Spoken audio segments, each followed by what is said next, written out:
I'll do it dry. Here you go. Good afternoon and welcome, everybody. This would be the Jeff Cameron Show. Now I feel better. There you go. I think that's the first time in Warchant TV history when we're live on the air they've heard that. Oh, that's right. They never get to hear that unless they're going back and listening to the pod. Or if it's recorded, there are times when we just go, the hell with the audio in terms of music. Let's just throw it down. Well, and away we go. 73 days until Florida State plays football, and considerably less than that until college football starts, which gets me to the point that we keep making, and that is I don't know where the days go these days, man. I think it's a byproduct of getting old. Everything seems like it happens so fast. But, man, this is not dragging along. We've had real football conversations, and they haven't had to be, kind of drummed up out of nowhere. Some of them are. I mean, it's list season. I got it. I understand. But most of these have been legitimately about, like, the program, the health of the program, the coaching staff, the recruiting, the season they're going to have, the offense, what we think of this defense, the schedule. There's been a lot there to kind of get us into July, which we're basically in. And, once camp starts, it's Katie bar the door. It's all day, every day. There's going to be information. There'll be stuff. I do want to say that give credit to our own Aslan here. He's going to be taking it over to the Manning camp, and we'll end up having some content for you surrounding that. He'll video that and I'm sure talk to Jordan. So that'll be good. That is a cool wrinkle. We haven't had a quarterback worthy of an invite to the Manning Passing Academy in quite some time. Yeah, I think that's neat. And good for Jordan. And so we'll have some stuff from that. Tom, I saw you sent me an email right before the start of the show, and I was reading this as we came on the air. Perhaps it accounts for my distraction and the inability to say good afternoon and welcome everybody. This would be the Jeff Cameron Show, which I couldn't spit out. But I was looking at the 2-team tie for a spot in the ACC championship game. 6 different tiebreakers available to break the deadlock list is what you had there. I hadn't thought about this. The email reads as follows. So I'll answer this question right out the gate here and have some fun with it. Hi, Tom. Kudos to you and Jeff. I like that he emailed you knowing that I probably wouldn't respond. I don't get to all of them. I, like you, now we are in the Warchant empire, and there's some written content, some video content. We get a lot, and I apologize if I don't get back to everybody in a timely fashion. But sometimes the spam inbox is in play, too. If you have still maybe a mindspring.net email address or AOL or Yahoo. Yeah, anyway. It gets kicked to the curb. This was near the top of the list from Craig because it was sent merely 25 minutes ago. Seems the emails I get are only from crazy people. Like, this is a really pleasant email, and I'm not saying it's the only email I get, but most of the time when I get an email, it's a novel, and it's all the things that they hate, which centers around me. And at what time? Oh, yeah. No, it's late night. Somebody's drunk, and they have a grievance, and they've decided that you flaming liberal, I hate your ass. You're what's wrong with the world. Well, that's okay. And usually it's lengthy and it's like conspiratorial. It's awesome. P.S. Is Daryl Jackson's waiver going to get done or what? Thanks, Jeff. Be well. Kudos to you and Jeff for the content you provide on a daily basis. Question for the two of you that I have not yet heard if it has been discussed. Now that the ACC has eliminated divisions in football starting this year, what is the tiebreaker process in the conference? I could see a scenario where Clemson goes 8-0, FSU goes 7-1 with its one loss to Clemson, and say North Carolina goes 7-1 with its one loss to Clemson.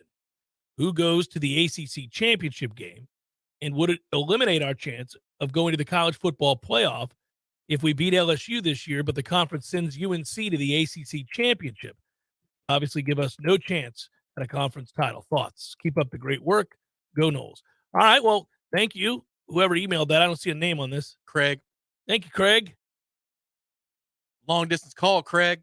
Good work out of you, Craig. Here's the answer, everybody. If there is a 2-team tie for a spot in the ACC championship game, we have lots of ways, 6 to be exact, to figure out how to break that deadlock. The first is head-to-head competition between the 2 tied teams. Second win percentage versus all common opponents. Third, win percentage versus common opponents based upon their order of finish. Overall conference win percentage with ties broken and proceeding through other common opponents based on their order of finish. Combined win percentage of conference opponents, the tied team with the higher ranking. Now, this is where I wanted to go to start, Tom. I thought it was just who was the highest ranked team. Can we just start there? Apparently, there are other places you would go first. And well, I wouldn't. Yeah. I wouldn't. What was number 3 again? You ready for the I know what's coming? We haven't heard from him in a while. Everybody brace yourself. This is normally a Friday edition where we break him out of the woodwork, but here you go. I'll read it, and you can cue up the stuttering wonder. Win percentage versus common opponents based on their order of finish. Overall conference win percentage with ties broken and proceeding through other common opponents based upon their order of finish. Well, I know that. They bring the egg cold. By the way, it is still an all-time great clip. Like hearing it back. Let's do it again. Well, I know that. They bring the egg cold. Think of how twisted the neurons had to get, like the wires. What? Well, that was super slow speed. You can do it at full speed, but my point would be there aren't words in there other than head and comb, which he's trying to say head coach. I know that. They bring the egg cold. He wanted to say blame. He couldn't say blame. He wanted to say, I don't know how you could blame the head coach. And somehow this came out. Well, I know that. They bring the egg cold. It really is amazing. That Well, I know that. They bring the egg cold. It was at that moment that what's his face, who's now the host of College Game Day, Reese Davis. It was at that moment that Reese Davis is like, what am I doing with my life? You talk about paying your dues. My God.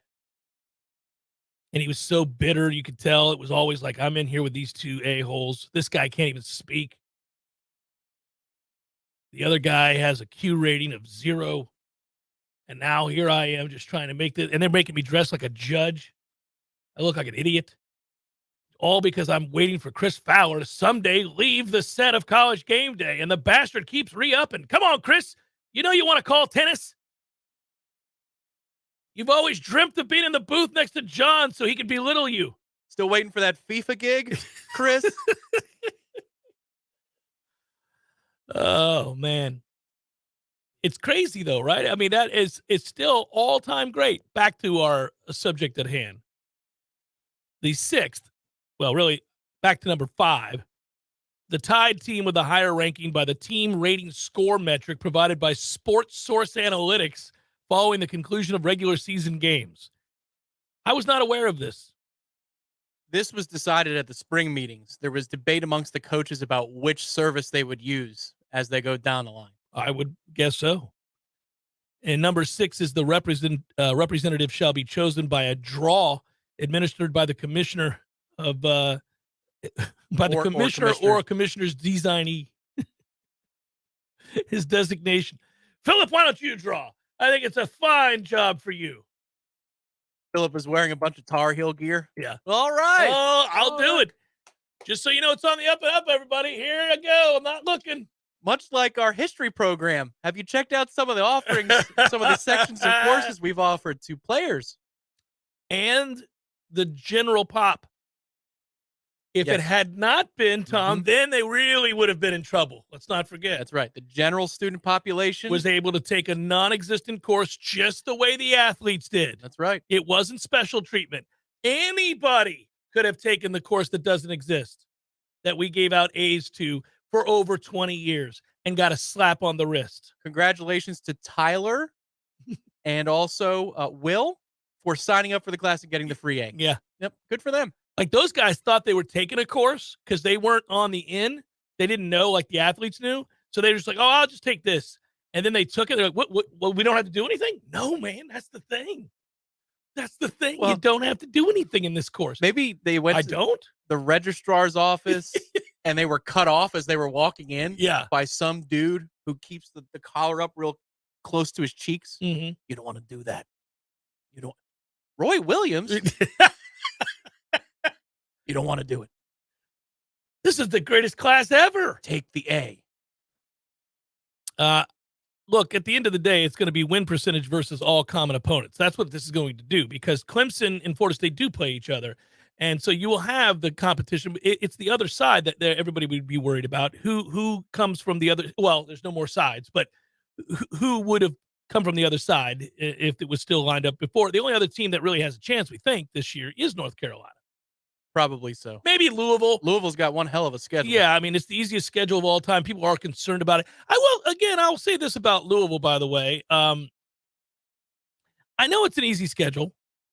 And I'm pulling up right now. How you like them apples? That's great radio. Football, there you go. Look at this. Let's find out. Let's find out that schedule here. It's damn easy, isn't it? But I thought this when I first saw it. I said, yeah, everybody presumes that they'll win those games, but I'm not so sure. So they do play Indiana in Indianapolis. I'm assuming that's a win. Yes, they play. Wins. All right. How you doing? Losses. Damn it! We lost. We fucking super lost, man. Where do we triumph? Where doth thou fall? So, a quick W's and L's for Louisville on June the 22nd or whatever day today is. Here you go. I got them going 1-0 against Murray State, 2-0 against Indiana, 3-0 against Boston College. Then we get to the first losable game for them. I guess Indiana could be losable. It's unlikely. But at Raleigh, North Carolina against NC State. That's a night game, friends, on a Friday night. The Piss Palace is going to be rocking. Those students are flinging urine on a Friday night, September the 29th. Oh, man. That's a toughie. I'm going to go with loss.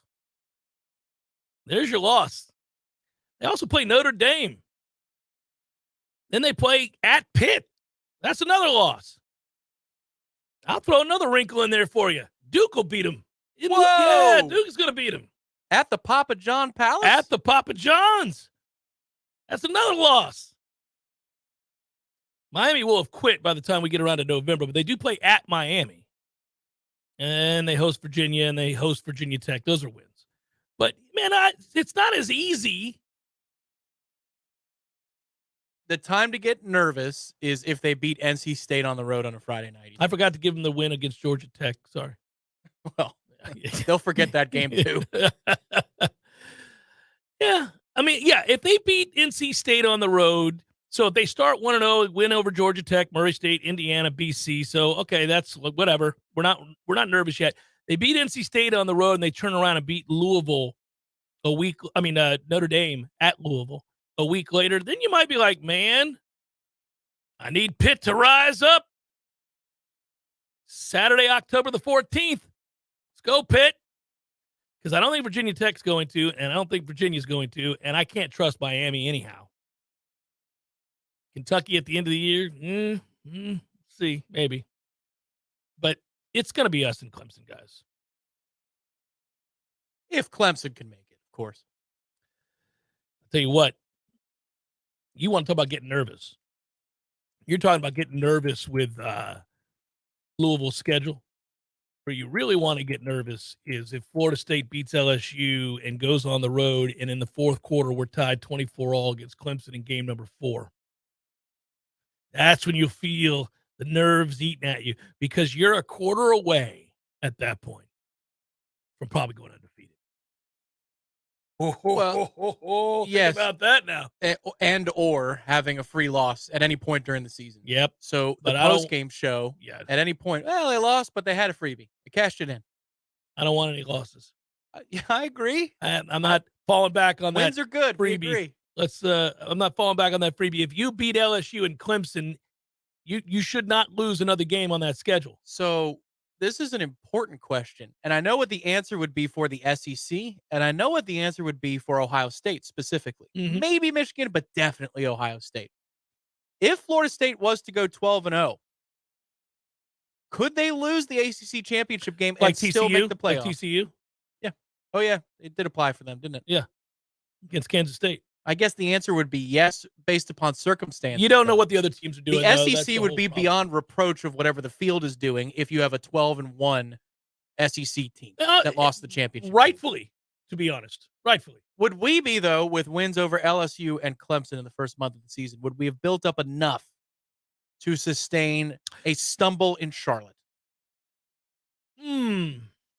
Depends on what kind of year Florida has. Yeah. You would also need no upset to happen in the SEC championship. Right. You'd need chalk in the Big Ten championship. Florida is an interesting program, man, this year. It is a really interesting program. They've been on the mind all week long, and, they had a good weekend last weekend, and so they've created sort of a stir within this fan base about our own recruiting problems right now. And, again, there's a long time between right now and the end of the year and when they have to actually sign the class. But I would tell you, Florida could do anything from 9-3 to 5-7. 9-3. The variance for them is pretty great. It's all over. I mean, they could go 5-7, and you would not be surprised. All you'd be doing is taking the under on 5.5, and you wouldn't be surprised. I'll tell you now, if they get a modicum of decent play at quarterback, and that's a big if, they can go 8-4. I wouldn't be surprised by that. Oh, man. All right. How you doing? Losses. Damn it! We lost. We fucking super lost, man. Where do we triumph? Where doth thou fall? Man, did we come out the gates or what? Utah on the road, August 31st, 8 o'clock at night. Loss. Woo! All right. Get you an 0-1 to start, baby. 9-2 the rest of the way is looking very difficult at this point. It's unlikely. They'll go ahead and pick up that 1 on their way to 9 with that McNeese State victory. Then they host Tennessee. Hosting Tennessee. If it was Neyland, this is done. Yeah, but it's not Neyland. What's the race to? 31? 24? 40. You think Florida's capable of putting up 39 points? Tennessee's defense was suspect a year ago, my friend. Does Florida have its key offensive lineman back? I know their best guy is gone. No, but they've had good success recruiting the offensive line. They're not going to be terrible. Look, they're not an elite team. I don't think that's a gimme loss. I don't think Tennessee rolls into the swamp at night. It's a 7 o'clock kickoff, by the way. We do know that. If I told you, hey, Tennessee, roll into Gainesville in the swamp at night and just crush Florida, I don't think you would agree. I think you'd go, well, maybe. So that's a coin flip game. Ooh, that's actually a good circumstance because we play Boston College at noon that day. So we'll be sitting back watching like the old days, buddy. Like the old days. Love it. Yeah. So coin flip game there. You need me to pick it? All right. It's Tennessee. They did just lose an all-world quarterback in Hendon Hooker. I mean, it's not – we do this all the time. Like, we look at other teams and like, well, they're having to change their quarterback. This could be a problem. I mean, it could be a problem when you're trying to get to the playoff. But, when you're trying to beat Florida, these are two very different bars. I'm going to pick Tennessee, Tom, as we sit here today. But, man – because of the next Hooker. That's right. I'm not that easy with it. I'm not like – that's not a rocking chair game, my friend. Charlotte at Florida, win for Florida. Florida at Kentucky. Kentucky tries to lose that game, so I'll just pick Florida over and over and over again. Vandy at Florida. I know Vandy beat Florida last year, but that was at Vanderbilt, damn it. Florida, South Carolina. In Gamecockville. You got that much trust in South Carolina? I have that little trust in Florida. Coin flip game. Georgia, Florida, loss. Big ass L for Florida there. Arkansas at Florida. Probably Florida win. Florida LSU. Loss. Big ass L. Big ass L right there. Florida Mizzou. They always struggle with Missouri for some reason, especially up there. That game is always weird. Georgia did too. I know, but I'm going to give them a win. What? I think they beat Missouri. Missouri's ass. That's a tough game. Maybe they put all their eggs in the basket for that one because of where it's between. It's November 18th, yeah. We need to get the Mizzou one, guys. We got to get this one because. Well, all I'll say is before we get too cocky, that was a war against Florida without their best players that we had last year at home, and now we're on the road. We didn't play our best. No, it's just, I'm letting you know, I like us to win that game. Certainly I do. But, man, play better. Got to have to play better. That was something. Had one receiver who caught every pass and was wide the hell open for days. And good Anthony Richardson. They had good Anthony Richardson. Now they got no Anthony Richardson. Well, it's hard to miss wide-ass open guys. Don't they have Mertz? Don't they have the Alex Hornibrook of his time? They got problems at quarter. I'm just saying, man, listen, that Florida team could go anywhere from 9-3 to 5-7. It's a wide variant this year for Florida. I really believe that. If they win some squeakers against Kentucky and South Carolina. Yeah, they beat Utah at the gate. They'll believe. Yeah, man, that's what I'm saying. That's a big game. They need to go up there and get stomped. Like, let Utah get revenge for that choke job they had last year down in Gainesville. That was something else. They should be frothing at the mouth. They win that game, and they could have maybe perhaps been in the college football playoff conversation, yeah, as the season went along. They ended up winning the conference. I remember, I'll never forget, we were in New Orleans, and I went to a bar. I did.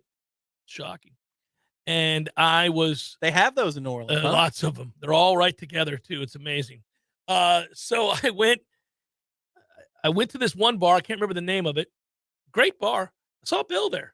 Anyhow, and I went, they had like a little beer garden area, and I went outside, and there were all these, we would certainly classify them as bros watching the Florida-Utah game.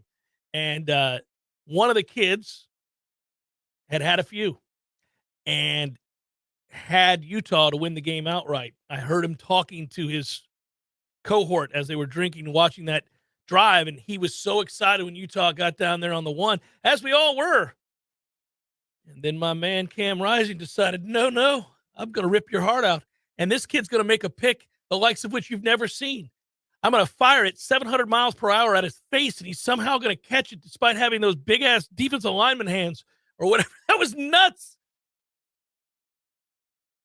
It was nuts. And he made the pick. What are you going to do? We all sat there like, there's no way. Did he catch that? There's no way he caught that?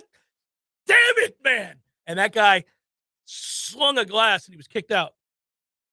As one would be. As one would be. Something to behold. So Utah does, that's a long way of saying, long-winded way of saying, come on, Utah, get it together. You should circle that game.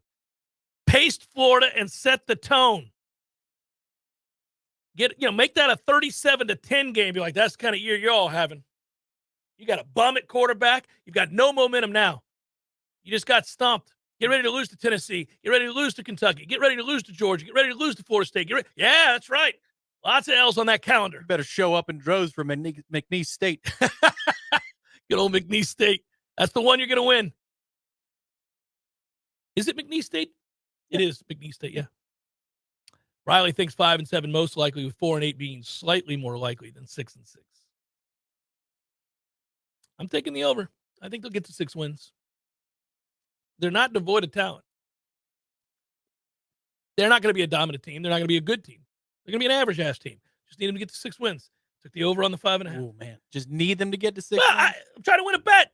If they go 6-6, that doesn't create anything in momentum. They won't keep that class. They'll have all kinds of issues.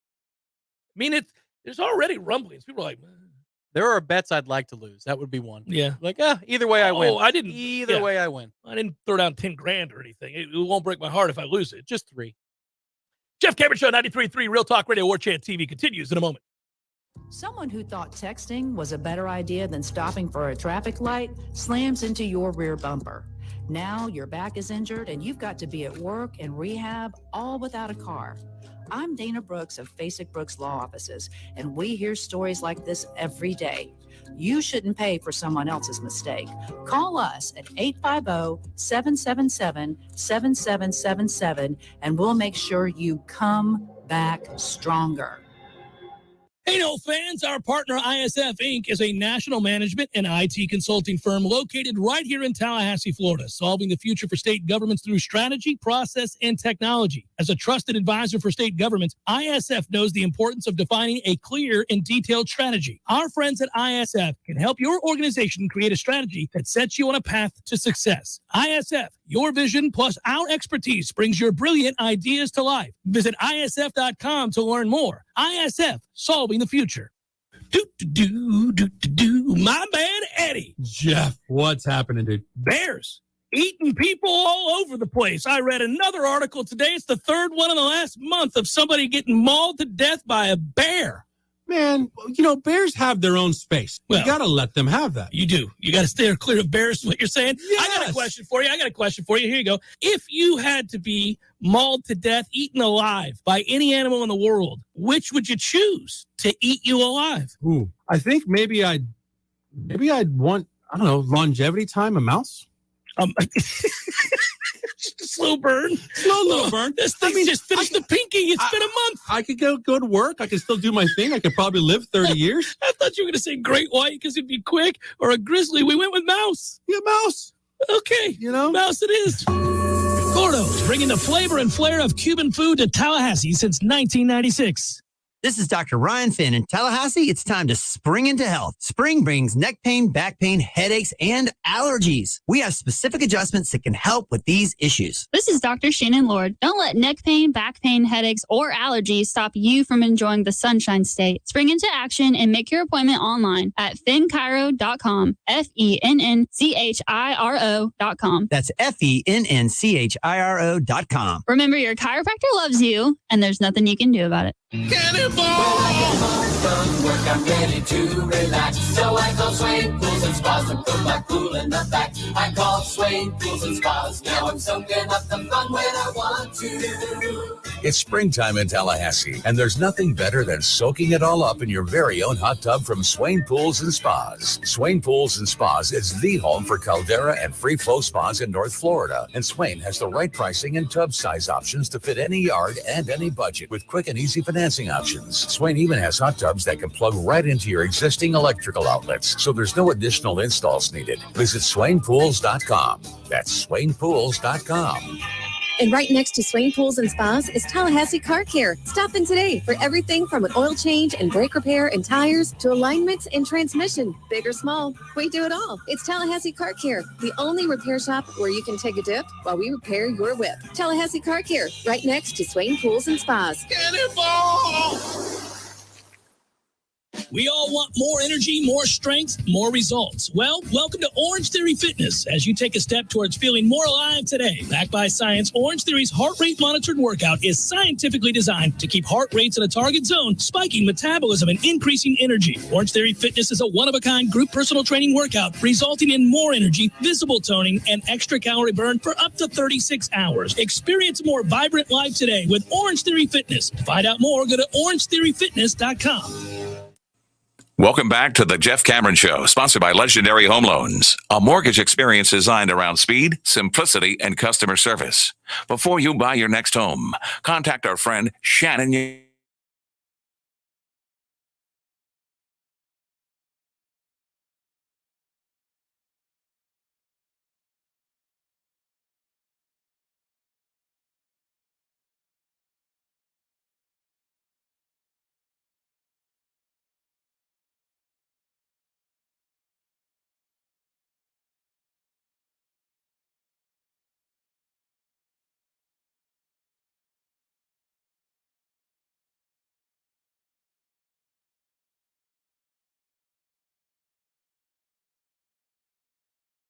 Obviously current U.S. Open champion.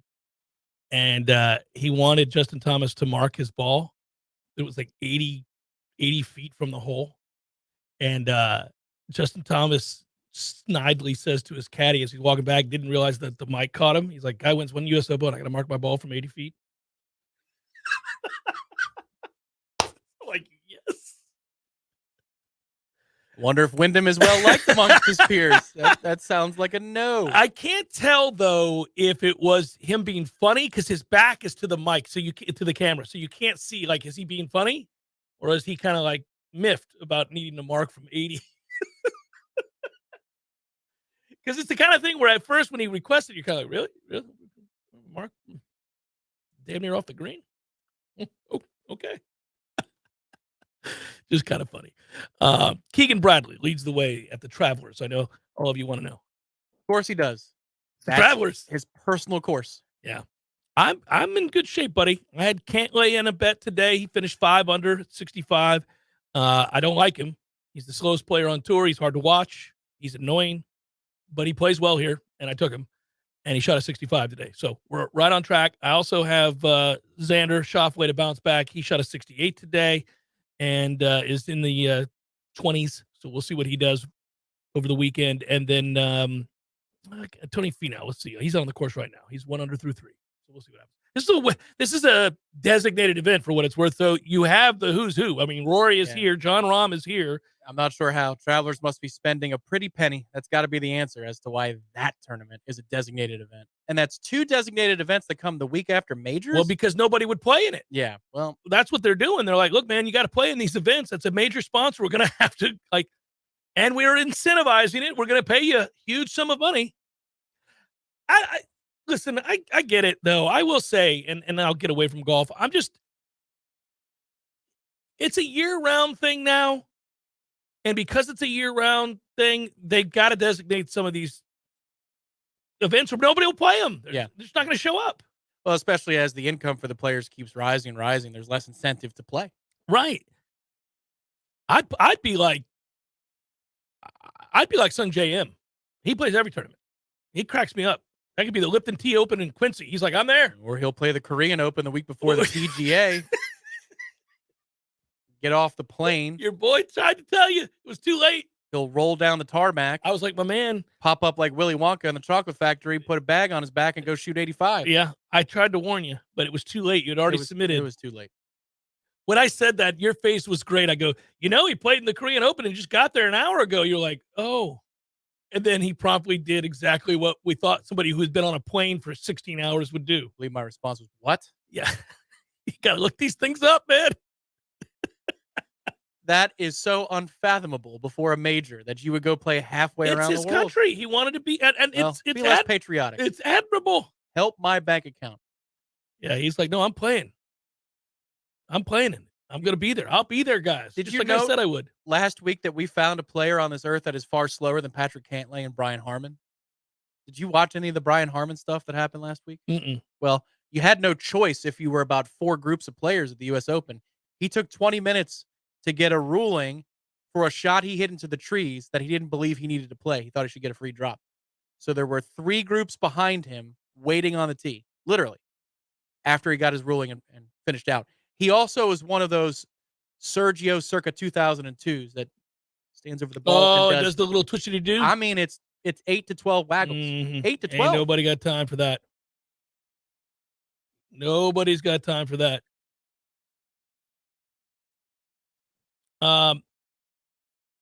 I do think that I can put some people at ease in regards to football.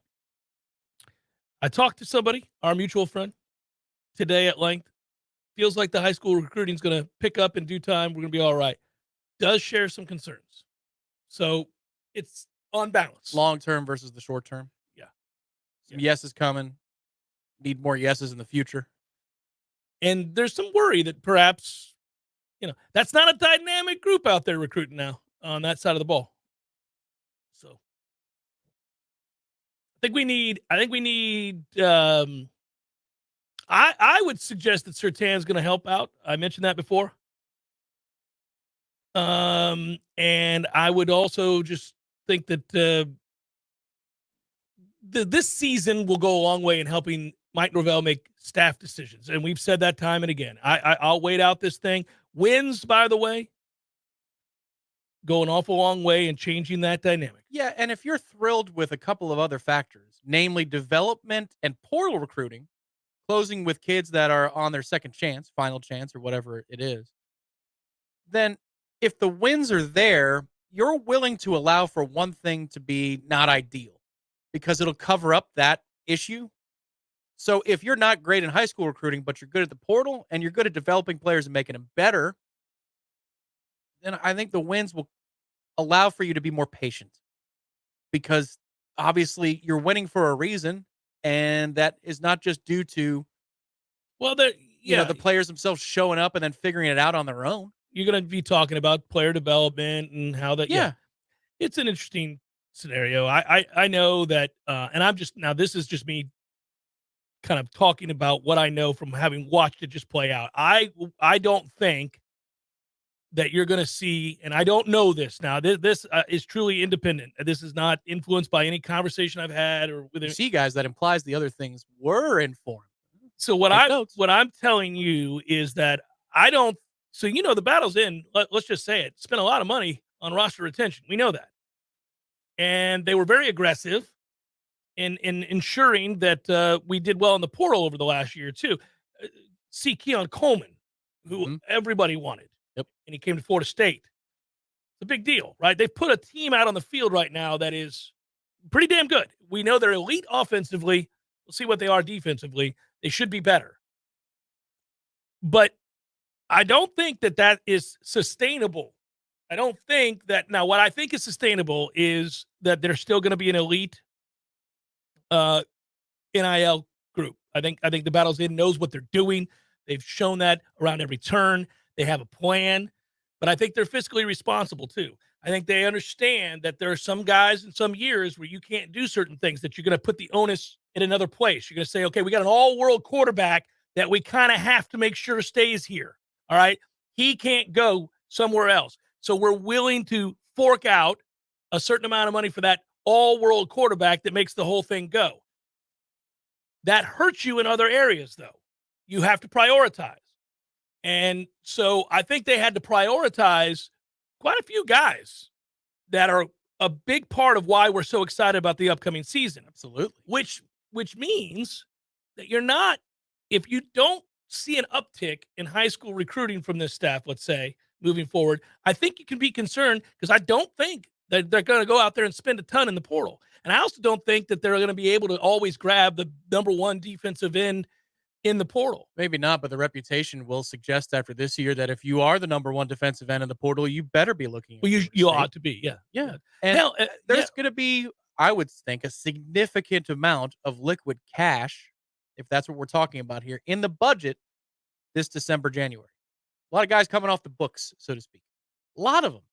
So I would think that if they wanted to be active in the portal this winter, they could be very active in the portal this winter. Retention won't be as big of a deal this offseason as it was past year. Well, I'll say this, though. Your defensive ends, we've been very fortunate. We got the two best in back-to-back years. I don't know that that's not sustainable. Doesn't seem like to me. And also, we know other positions are far less available. You're not seeing a ton of elite tackles that are available in the portal.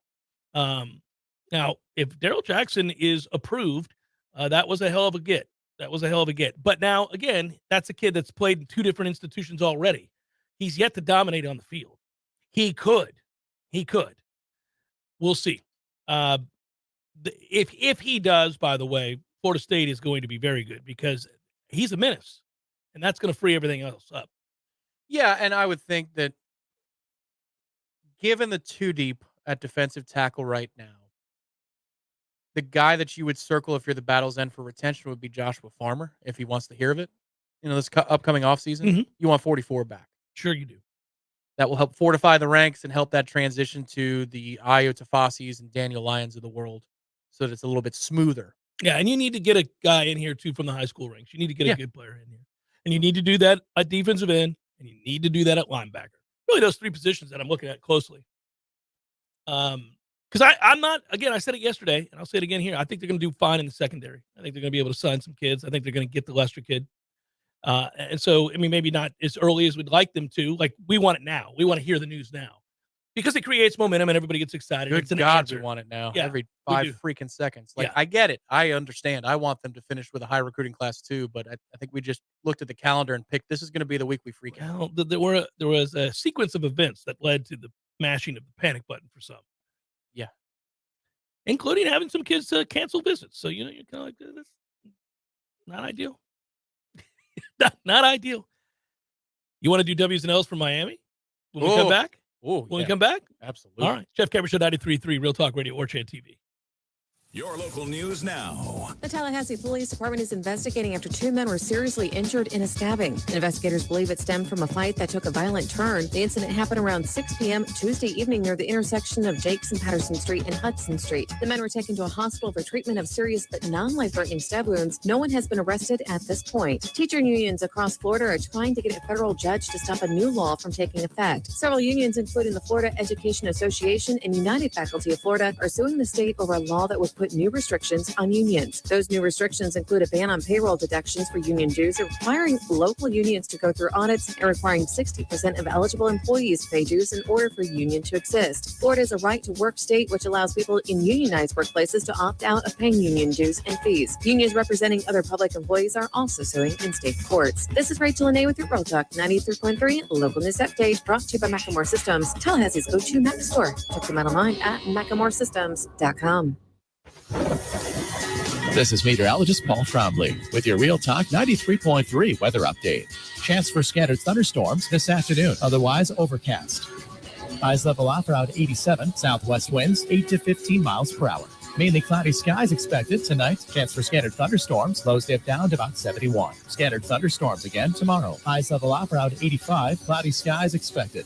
This report is brought to you by the Lawn Johns. For all your landscaping and lawn care needs, visit thelawnjohns.com. Right now, 87. Wooden Glass has been taking care of families since 1945. Experienced, reliable professionals who offer only the best, like Widden's top-of-the-line bath enclosures. Eye-catching storefronts are a specialty at Wooden Glass, and they provide precise installation. Wooden Glass, Tallahassee's first family in glass. Online at widdenglass.com. Call 850-222-5781.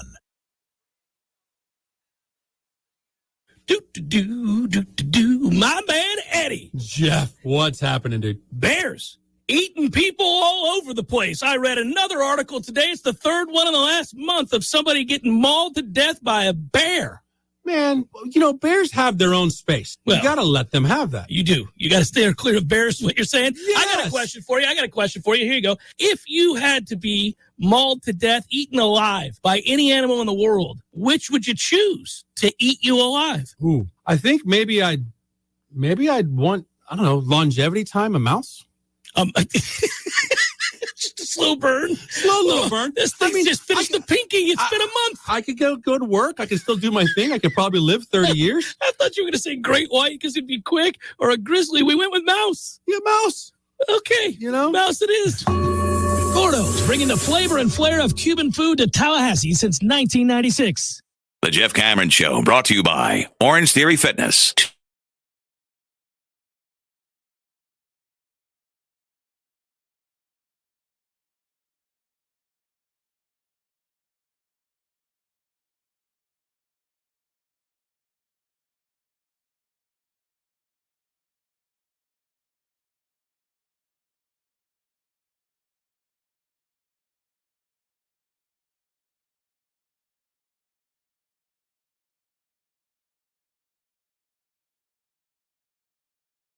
Definitely opened the hatch on the W's and L's today.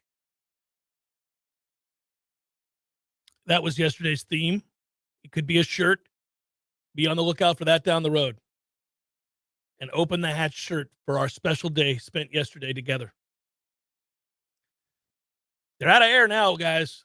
But I just read, Tom, during the break that they can live for hours and hours and hours as the oxygen depleted. So they may still be down there stuck, banging on the damn doors.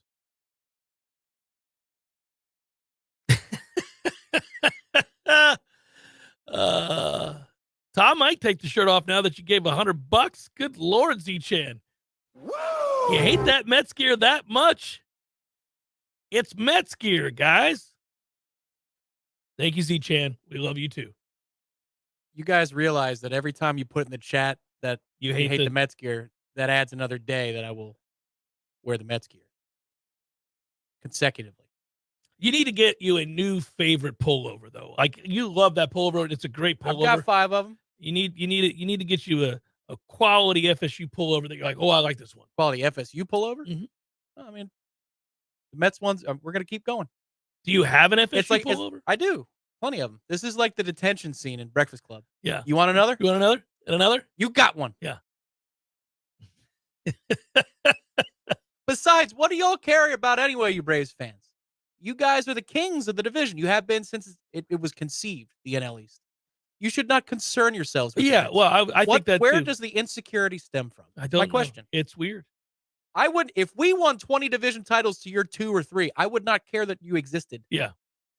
So you're making a sound argument for Braves fans everywhere. That is correct. You should not care. You shouldn't. You should be like, look at that funny little thing they're wearing. How cute it is, the Mets. Cute. There's still fans out here. All caps. Good Lord. All right, here we go. Let's take a look at Miami. Go ahead, cue up the W's and L's again. I love the sounder. W. L's. Wins. All right. How you doing? Losses. Damn it! We lost. We fucking super lost, man. Where do we triumph? Where doth thou fall? Miami, who finished 5th in the ACC Coastal last year. 5th. In the final year of the ACC Coastal. Mm-hmm. They had to shut it down because Miami couldn't win it. There they are, buddy. Miami of Ohio, 1-0. Friday, September the 1st, 7 o'clock, ACC Network. How many fans are at that game? Over, under 30,000. Going to take the over? At Miami? It's a home opener. 7 o'clock. How big of an alumni base does Miami of Ohio have? Well, that's my retort. Because they would probably need to bring 12 to 15,000. 8 days later, they'll be hosting Texas A&M. A coach fighting to keep his job. Another coach trying to get traction so that he can have his job long term. Meet at 3:30 on ABC. The cult of Texas A&M rolls to town with their stupid traditions and silly shoes, and they'll dance about. Now that's a tailgate. That is dangerous. Yeah, you don't want to be there. You don't want to be there. That you talk about clashing. You talk about two fan bases that could not be more dissimilar. Yeah, you've got hate crimes going on both ways here. Yeah, this ain't both good. ways. This ain't good here. That's just one big hate crime. This is like, oh no, the rodeo comes to Miami. This is going to be a toughie. I would almost go to People Watch just to look around at that interaction. If you could go borrow some knight's armor from the museum in New York City. They really need to separate these fan bases. That tailgate needs to be one group over here, one group. Now, that's not what we want in this country. We want people to come together. But on this day, centered around football, I don't think the experiment works. Maybe the Renaissance Fair is a better place. You stop off, you get some knight's armor for that one. My God. Loss. 1-1. Jimbo wins 17-13. It's an ugly game. Bethune-Cookman win 2-1. At Temple, win 3-1. Home to Georgia Tech, win 4-1. Oh, they're blowing up our chat on Warchant TV at 4-1. At North Carolina, loss 4-2. But you really can't trust the old man. No, you cannot. So it's tough. I mean, that's not. That's 24-24 in the fourth quarter. Yeah, can't trust the old man. Carolina will just throw a game away out of nowhere. Home to Clemson, loss. That's 3 losses. Home to Virginia, win. It's 5-3. At NC State, loss. 5-4. At Florida State, loss. 5-5. It's off the tracks. It's off the tracks. They're 5-5. Quit watch the next week. Quit watch at home against Louisville. 5-6. Loss. And they'll win 10-9 against Boston College. If they lost that game to go 5-7. Noon, November the 24th on a Friday. On True TV. 6-6. Thanks for playing, everybody. No momentum. 6-6 is what I'm going with the Canes, huh? That is a fun-ass tailgate. Texas A&M, Miami. My God. Sir. I'm going to call my buddy down there and be like, hey, man, go with your camera and film. I got to see this thing. If I was a cop down there, I'd say I'm renewing my vows that weekend. Sorry, guys. Guys, I'm not going to be able to be there. I can't be there to police the A&M Miami game, guys. Little nervous.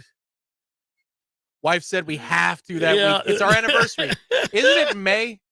Shut up, Jimmy. Shut up. We're renewing our vows. Yeah. Like, they should just start with the SWAT team.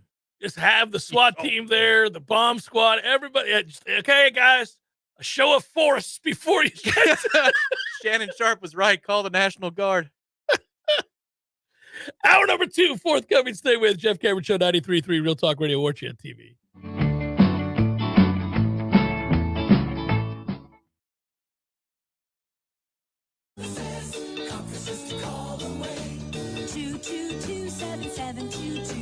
Heating and cooling is the job we do.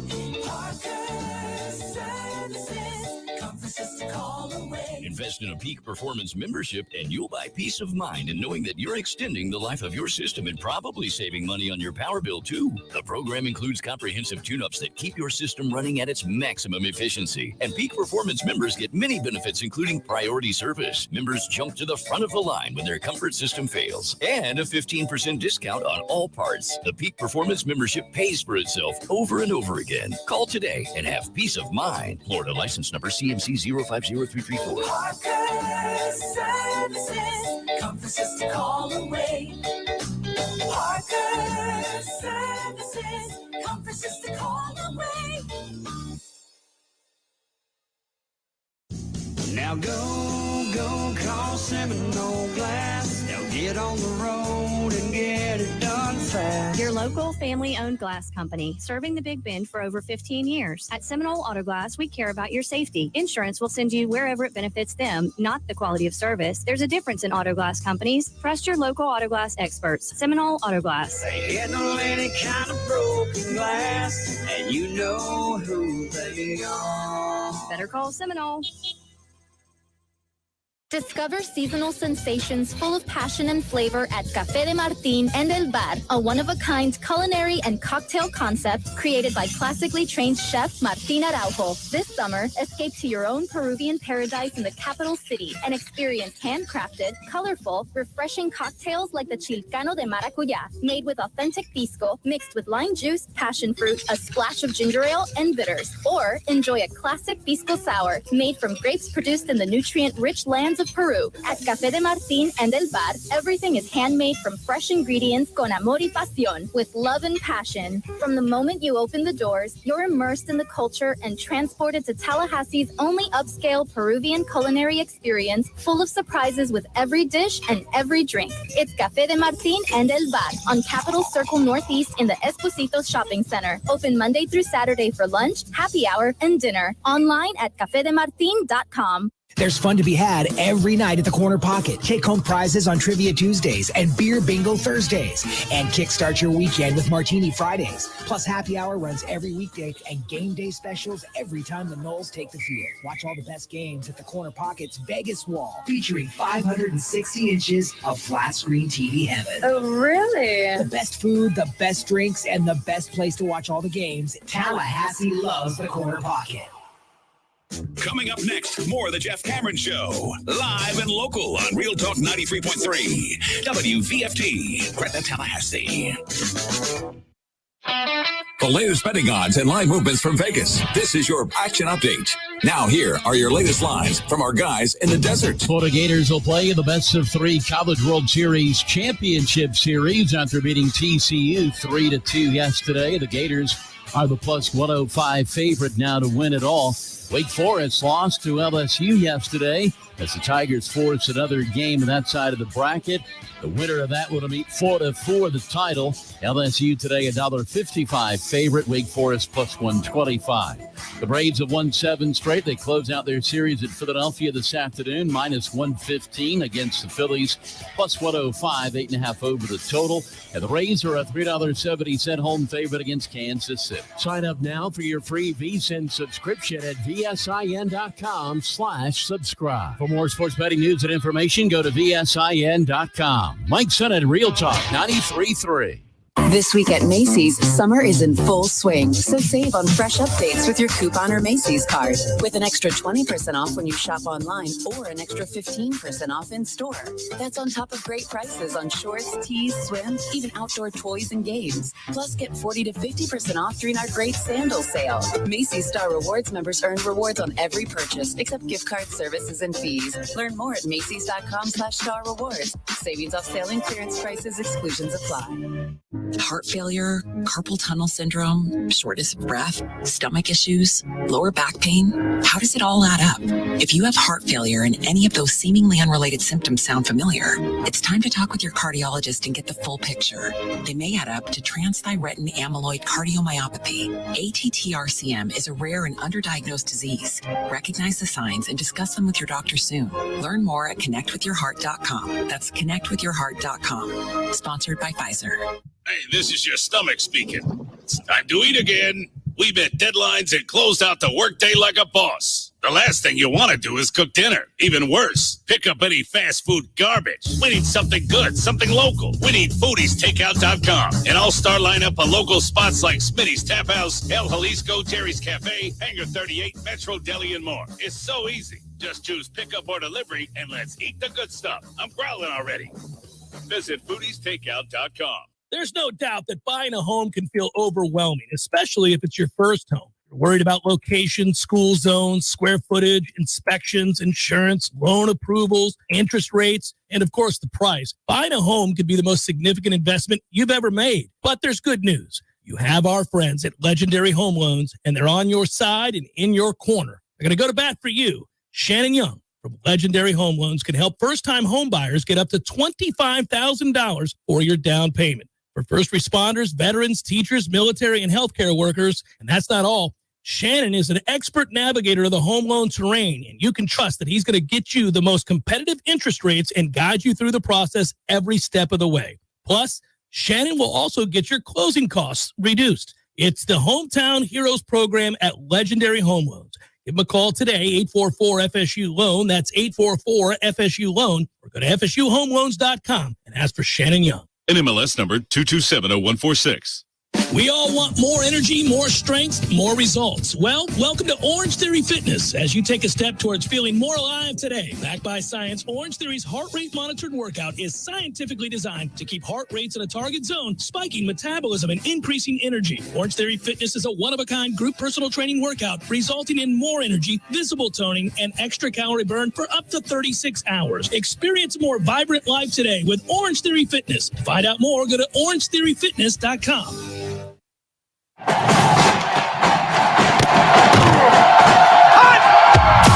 Broadcasting live from Florida's capital city, this is the Jeff Cameron Show, brought to you by Orange Theory Fitness on Real Talk 93.3. Now, stop what you're doing and listen closely. It's time for the Jeff Cameron Show in 5, 4, 3, 2.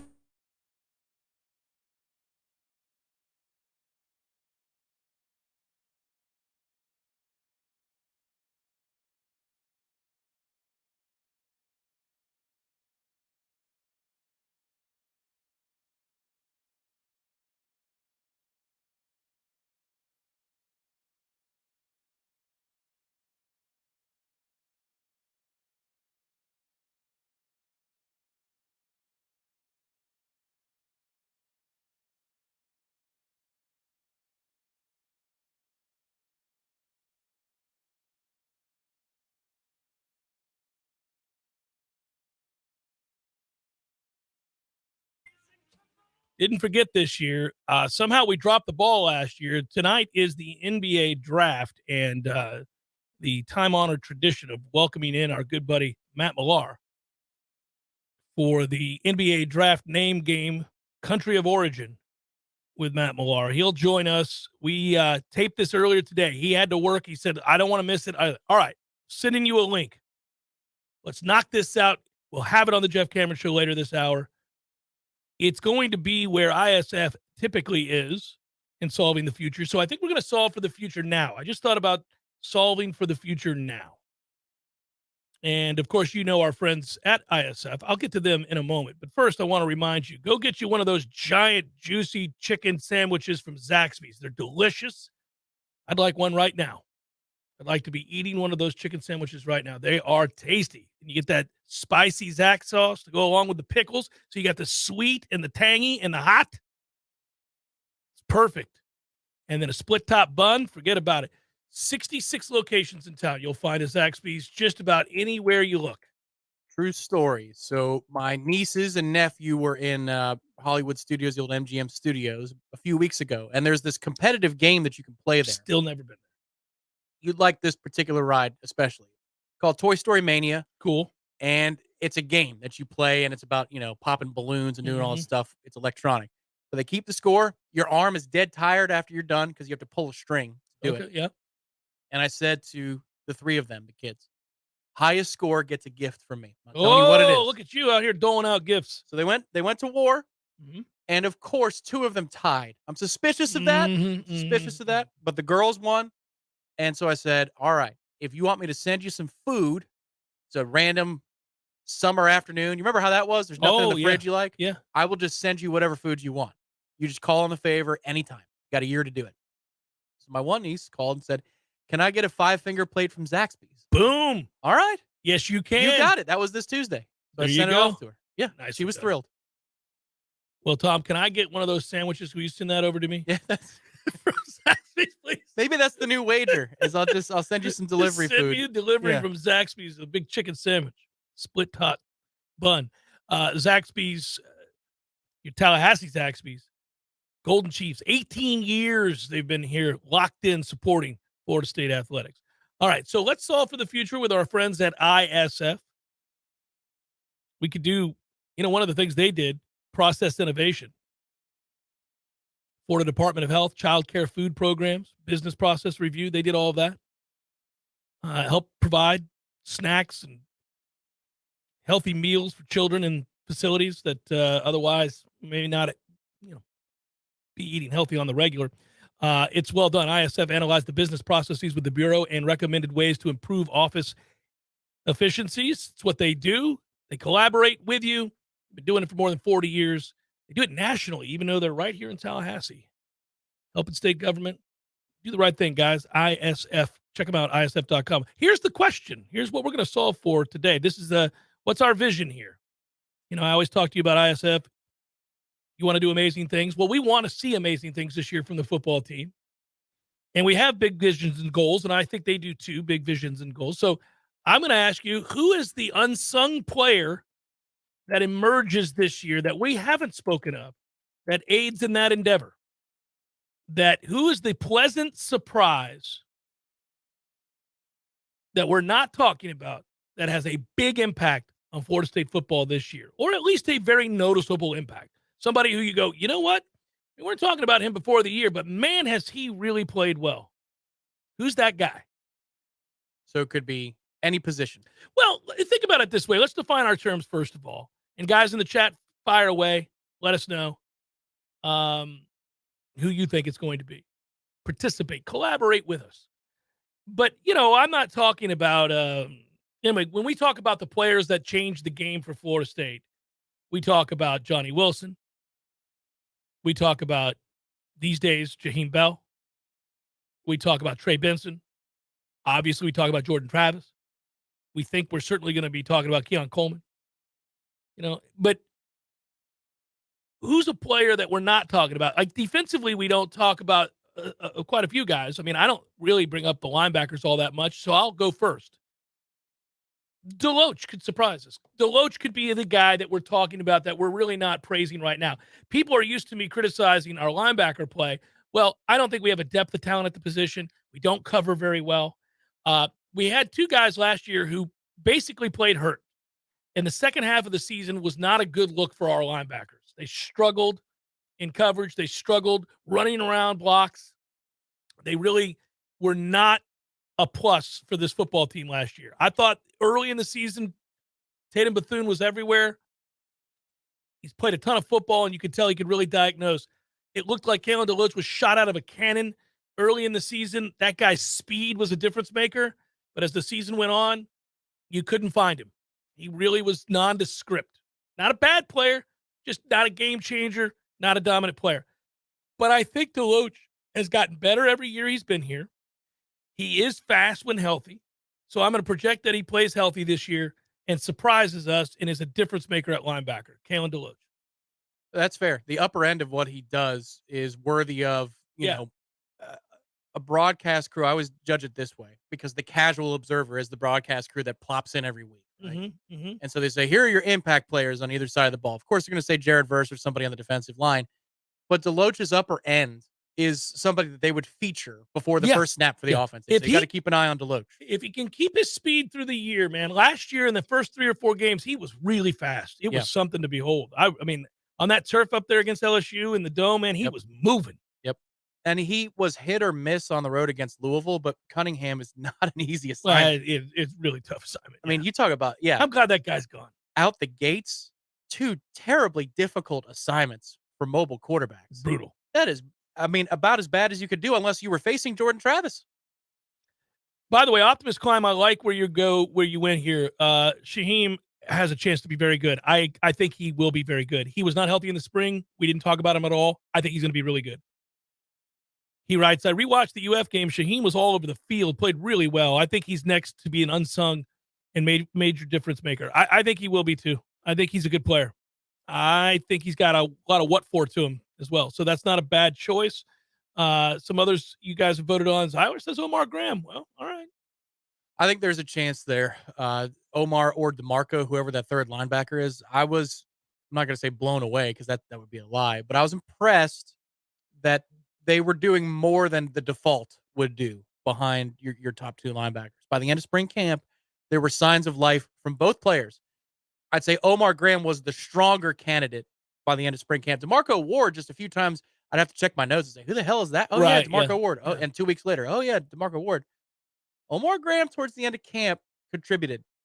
And that would be where I'd circle because my other candidate, I put on my top 40 in Quindarius Jones. So that doesn't count since I've talked about it. Yeah, but you'd be surprised if we were – I think you'd be surprised if at the end of the year we realized that we were frequently talking about him each week. I mean, that we don't project that. No, as a centerpiece of the defense, no. But I just – yeah, he's a nice player. There's a fluidity to him. He's a good player. I agree with you. I'm very excited about the future with him. It's not the same thing as Dre Jacobs. Like Dre Jacobs on the offensive side looks to me to be ready to go. That's the way I think of him. Now, if Winston Wright's healthier and Ja'Kai Douglas is already a veteran, you might not trust him right out the gates. But it's just he looks like he's up to speed for the challenge of the Power 5 game. I wonder how much do they trust him? Because you got LSU because he's better than the 2 guys you just named. And so if he is ready to go, like every day in practice he's kicking ass and he understands the playbook and he's not playing like a freshman, do you trust him to start that game in Orlando against LSU? Well, and if not start, because they might start in 2021 you might tip the cap or whatever. To somebody else. But I mean, does he get the 3rd most snaps at receiver? Right. Does he get the 4th most? Like, is he that kind of impact? I mean, he sure was good in the spring. Think about this also at that position group. This is one of the fun ones to talk about. And I think we talk about receiver a lot more because we are very cognizant of what came these last 5 to 10 years, which is a whole lot of nothing post Travis Rudolph. Like, is there much after that? There wasn't. There's Tate and there's Terry for like 5 minutes. Scary Terry, and that's kind of about it. One season. But consider the challenge that has been issued to Deuce Spann, just by bringing these guys in and then also seeing what the freshmen can do. If you are Deuce Spann in your 2nd stop at college, you gotta fight. This is a critical offseason. You gotta fight. Here's the thing about Deuce Spann. Remember, he was a quarterback. He got to Illinois. They make him a receiver. People at Illinois think that he's an NFL-bound wide receiver. Now, what do you have? 2 catches when he was at Illinois? 3 catches? 5 catches? Something like that. One of them looked good. Yeah. So he comes here.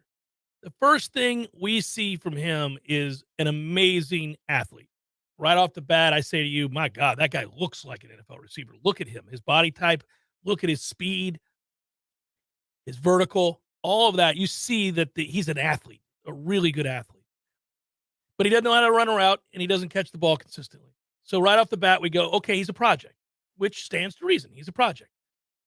And I just hope he stays patient, man, because he's not going to get a lot of play this year. He's just not. But he's been much more natural and fluid since that point. Getting better all the time. Every camp we see him, he gets better. And so we just keep growing, young man, and don't be impatient, because you know when your year is? It's after this year. Yeah. When you lose probably Keon Coleman and when you lose Johnny Wilson, you're going to have an opportunity to be a pretty consistent contributor, but you got to be patient. Yeah, one of the good things I've seen from Deuce spring game and towards the end of the season is the limited reps that he did get. He was an engaged blocker downfield. Yeah. Which is just such good Vital evidence. to what we do. It's such good evidence of buy-in. Of course, it's critical for the system. Yeah, we get that. Well, and he's emotional, so you got to see it. You want to believe it, right? Yeah, You got to trust it, because that is the ultimate buy-in. That's a sacrifice for a teammate is what that is. That shows you are bought in. Rob, good one. Destin Hill. You know, there something about that kid, I really enjoyed his interview. I really began to think he was a little bit more polished and ready to go than I anticipated him being, given he was absent for 2 years. He seems to understand the gravity of what's happening. Yeah, and he's a burner, so we don't have many guys like him. He could surprise. The way I would say Destin Hill has a chance to fill this role is if he can return kicks and punts. You know, if he can do that, then he really could be quite the contributor. He jumps to the top of the list. He jumps absolutely to the top of unsung people, because you would sing his praises if he can be a replacement for Micah Pittman with the top end speed, buddy. That changes everything. Yeah. So that's a good choice, but that's interesting. Listen, Rodney Hill. All right, Optimus Climb. That's not bad. Love Rodney. Love to watch him run. If he gets 8 carries a game this year, he could be. It means we're winning and blowing out everybody if he gets 8 to 10 carries a game. If he finishes with 96 to 120 carries this year, that's a lot of good news for us. You can tell they like him, though. Oh, they do. They really they like have prioritized him in the long run. Yeah, they like him. Well, he's a gazelle, man. When you watch him run, you're like, oh, that translates. He can run. He's also got, it's not Dalvin. Like every time I compare somebody to a great player, I use it because it's an extreme example. You know, dudes bounced off of Dalvin. Oh, yeah. And he didn't understand Sneaky for a while. strong, He thought it was bad tackling. Mm-hmm. He's got that, not at the level that Dalvin does, but for being a slender-ish running back, he's tougher to bring down than he looks. A.Z. Thomas, I hope you're right, Parker. I hope you're right. We're waiting on him. Let's hope that's true. Always enjoy collaborating with our friends at ISF. That's a fun segment we solve for the future. That would solve a lot of problems if you get A.Z. Thomas playing well. Rodney Hill adds to the depth of talent at running back, all that good stuff. ISF, your vision, they'll make it happen. ISF.com. Discover seasonal sensations full of passion and flavor at Café de Martín and El Bar, a one-of-a-kind culinary and cocktail concept created by classically trained chef Martín Araujo. This summer, escape to your own Peruvian paradise in the capital city and experience handcrafted, colorful, refreshing cocktails like the Chilcano de Maracuyá, made with authentic pisco, mixed with lime juice, passion fruit, a splash of ginger ale, and bitters. Or enjoy a classic pisco sour made from grapes produced in the nutrient-rich lands of Peru. At Café de Martín and El Bar, everything is handmade from fresh ingredients con amor y pasión, with love and passion. From the moment you open the doors, you're immersed in the culture and transported to Tallahassee's only upscale Peruvian culinary experience, full of surprises with every dish and every drink. It's Café de Martín and El Bar on Capitol Circle Northeast in the Esposito Shopping Center. Open Monday through Saturday for lunch, happy hour, and dinner. Online at cafedemartin.com. When some slithery, slimy something shows up uninvited in my home, I want it gone. Now. Not next Tuesday, not tomorrow. Today. Pretty sure I'm not sleeping knowing that thing is crawling around in my house. That's why I call Paul's Termite and Pest Control. Here in Tallahassee, Paul's guarantees same-day service if I call before 1. Ants, roaches, mice, wasps, fleas, whatever it is, Paul's responds with guaranteed same-day service. Pretty sure I've never heard that from any other pest company. Guess that's an advantage to being a locally owned and operated company like Paul's Termite and Pest Control. They're here and make things happen fast. We at Paul's know when you have some pest or rodent in your home, you want it out now. That's why in Tallahassee, we guarantee same-day service. You call us before 1, we'll be there before 5, guaranteed. That's our commitment to you. The health and protection of North Florida friends and neighbors is the reason we love our jobs. For the elimination of termites or any other pests. And a greener lawn, too. Call Paul's. We'll get them all. Learn more at callpauls.com. A cup of Joe, Java, Brew, Go-Go Beans, Brainwater, Liquid Lightning, Wakey Juice, whatever you call your cup of coffee, you're missing out if it's not Grassroots Coffee. At grassrootscoffee.com, you'll find an easy way to order the best roasted coffee beans available. It's very simple. Choose the blend you want and how you want it ground, and the bag you receive will have the date your beans were roasted and packaged on it, all written by hand and signed by the roast master himself. You'll know that's as fresh as it gets. You can get Grassroots outside of your house also at some of your favorite restaurants in town. Next time you're out to eat, try asking for Grassroots Coffee by name, because there's a good chance they will have it for you. And if you own a business, Grassroots Coffee has options to stock your break rooms with all the productivity powder your team needs. Plus, like some other options that you'll find at work, Grassroots Coffee actually is a part of our community. Get to grassrootscoffee.com today and get yourself a treat. Some locally owned, locally roasted, and locally loved Grassroots Coffee. Hey, no fans, our partner ISF Inc. is a national management and IT consulting firm located right here in Tallahassee, Florida, solving the future for state governments through strategy, process, and technology. As a trusted advisor for state governments, ISF knows the importance of defining a clear and detailed strategy. Our friends at ISF can help your organization create a strategy that sets you on a path to success. ISF, your vision plus our expertise brings your brilliant ideas to life. Visit ISF.com to learn more. ISF, solving the future. We all want more energy, more strength, more results. Well, welcome to Orange Theory Fitness as you take a step towards feeling more alive today. Backed by science, Orange Theory's heart rate monitored workout is scientifically designed to keep heart rates in a target zone, spiking metabolism and increasing energy. Orange Theory Fitness is a one-of-a-kind group personal training workout resulting in more energy, visible toning, and extra calorie burn for up to 36 hours. Experience a more vibrant life today with Orange Theory Fitness. To find out more, go to orangetheoryfitness.com. Welcome back to the Jeff Cameron Show, sponsored by Legendary Home Loans, a mortgage experience designed around speed, simplicity, and customer service. Before you buy your next home, contact our friend Shannon Young with Legendary Home Loans. Visit FSUHomeLoans.com. FSUHomeLoans.com. We forgot somehow last year, everybody, and it's been eating at me. It's really been bothering me ever since. So there was no way in hell we were going to forget this year. Tonight is the NBA draft. And I have a suspicion that Matt Millar, who we're going to welcome in here in just a minute, former longtime producer extraordinaire of the Jeff Cameron Show, and the game that we've been playing together for 20 years is me quizzing him as to where these international prospects are from, their country of origin, in his guesswork. It was always fun. It is fun, and we'll do it in a minute. But I think everybody knows that Victor Wembanyama is going to go number 1. Now, Matt's not a big NBA guy. I don't think he watched a single NBA game. Let's bring him in and find out. Matt, did you watch a single NBA game this year? Start to finish? No, absolutely not. God. So you only saw games that you stumbled upon by accident. Yeah, I watched a handful of the Celtics and the Heat. You know, not start to finish, of course. God, no.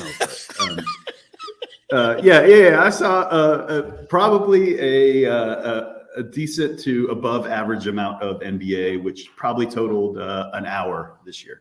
Okay. So for you, that's a decent amount of NBA. It's 1 hour of an 82-game season with everything. Yeah. So, you know, obviously I'm an expert. I was thinking, and you said earlier that you forgot. Well, the people of Tallahassee did not forget. People just banter me. Well, what the hell? How come you didn't do the draft this year? What the hell? And it does my heart wonders to know that we skipped 1 year out of 20-something, and I actually had people come up to me the day after the draft last year, and they're like, "Man, you completely dropped the ball. I didn't even watch the draft last night because you dumbasses didn't bother to do the Millar thing." Yeah. So that can't I didn't know where anybody was from. Yeah, I can't watch a draft. Where's this guy from? Where is this guy from? To me? Yeah. NBA draft name game. If you're watching, this is a wonderful graphic we have up on Warchant TV. There's Millar smiling away there with the sunglasses on. And it's time for the NBA draft name game and the country of origin. By the way, Millar is looking better with age. I think the first time we did this, he was haggard, obese, might have been drunk on the air. I don't know. I was probably drunk. I was going to say. And now look at him. Thin, distinguished. He's got some gray in his beard, wearing the glasses, looking smooth. Well, I got to be able to see, Jeff. Did you get a weave? You got more hair now too? What's going on? Yeah. Well, no, it's going away. Don't worry about that. I'm catching up to you real quick. I'm just jealous. As you should be. So I confronted a problem before you came on today, and that is that I took a look at the NBA draft mocks. There are lots of them, and I noticed that outside of Victor Wembanyama and a couple of other guys, he's from France, Jeff. He is from France. That is correct. He is from France. Right, 1 for 1. You're 1 for 1. You got Victor Wembanyama. How tall is he, Matt? Oh, he's 6'4", Jeff. He's 7'5". I was close. He's a legitimate 7'5" who can dribble. It's weird. We're breeding mutants these days. Like, this guy can dribble and jump and everything. I saw a picture of his hand holding a baseball the other day. It looked like a golf ball. Well, yeah, it totally engulfs the baseball. It's ridiculous. So. It's bizarre. All right, yeah, he's 7'5". Of course he is, because 7'5", buddy, 7'5". Yeah. So here's what I figured out. I figured out that what we needed to do, if we were really going to do this right, we needed to look at the international prospects that were invited to camps that have a legitimate shot of getting drafted, even if they're not in the first round of one of these mocks. And in doing that, we have come across several players. So I'm going to start with these individuals, and you're going to tell me country of origin, sir, not where they played, not what international team or G League team, but where they're from. You ready, brother? That's funny. I think I should get bonus points if I could name a G League team. I think you'd get bonus points if you were like, he played for the G League Unite or Ignite. Like you named, if you named him. Yeah. Never heard of him. Okay. Right. You ready? Yeah, let's do it. You're 1 for 1 with Victor Wembanyama. I already got, go. So I'm off, so I'm good. Sidi Kisoko. Oh, we're coming strong. Sadiq Kisoko. He is going to be... Are you looking at how it's spelled? You want the... Yeah. Sissoko. Sissoko. Yeah, you didn't give me much on the pronunciation there. Sadiq Sissoko. He's from Greece. He's from France, Matt. He is from Jesus. I thought you said they're all from You ready for this one? All right. Yeah. You're going to like this one. Okay. The name will not reveal a thing to you. Mojave King. Oh, jeez. Mojave King. Like the desert. Like the pepper. Oh, jeez. Mojave King. He's from Spain. He is from New Zealand. New Zealand? He is from New Zealand, sir. Oh, man. Something about Mojave King didn't jump out at you, huh? No. Okay, you ready? Mojave, I mean, yeah. This one, I think, Bahamas, right? I'm a little worried that you're going to get this one. I think you're going to get this one. Ready? Right. Let's do it. All right, here we go. Azulas tubiles.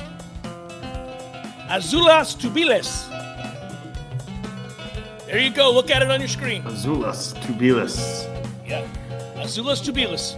I'm going to go back to the well. He's from Greece. That's a Greek name. He is from Lithuania. Lithuania? He is Lithuanian, sir. I thought you'd get it.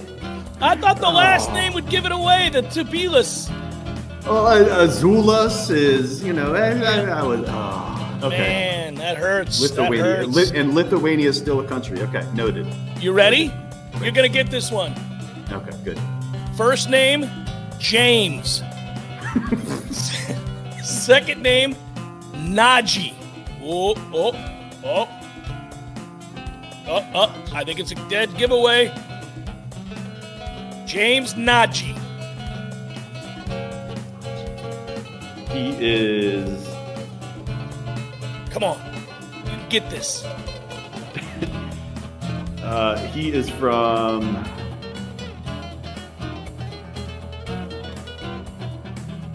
This is intense. Oh, man. I know. I feel like I should... Come on, Millar. Give me a guess. He's from Sweden. Oh, God, dog it, man. You're just not coming with it today. This is terrible. Oh, God. He's from Nigeria. I didn't want to say it. Why? Oh, man. I don't know. I feel like it... You thought it was racist? It's not racist. Yes, I don't the man's know. last name is Naji. I would be like, Nigeria. He's from Africa. His last name is Naji. That's not racist. I know. It's almost like Nigeria. Oh. You're scared to death. I am. I'm soft. I am soft. Here we go. Like, Greek and last year or 2 years ago was the Japanese guy, and I was like, oh, well, Osaki. I don't know. Yeah, and then yeah. He could be German. Yeah, it was like, Osaki, and then you were like, oh, he's from Japan. I'm like, you racist bastard, he's German. Ryan Rupert. Ryan Rupert. Oh, okay, Rayan. It's not Ryan, it's Ryan.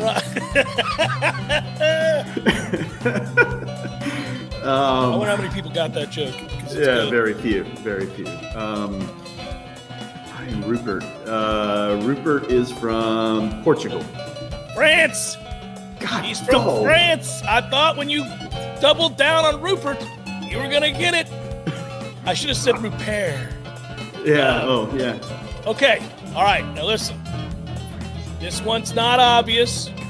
You're gonna think it is. Adama Sanogo.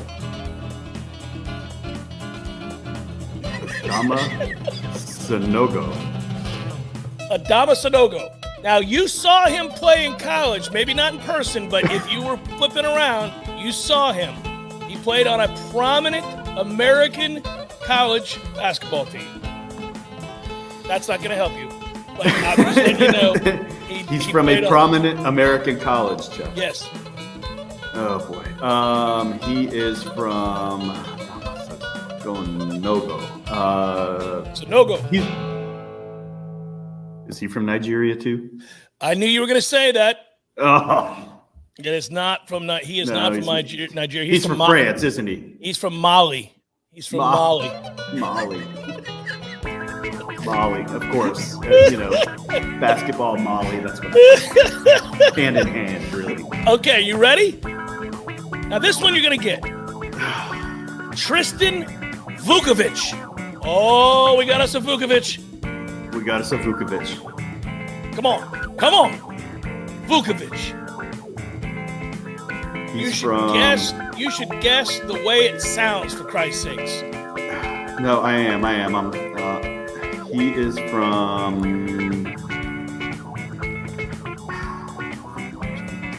Vukovic. Vukovic is from...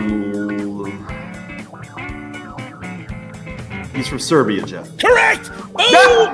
Got it! Yes! We got us one! Woo!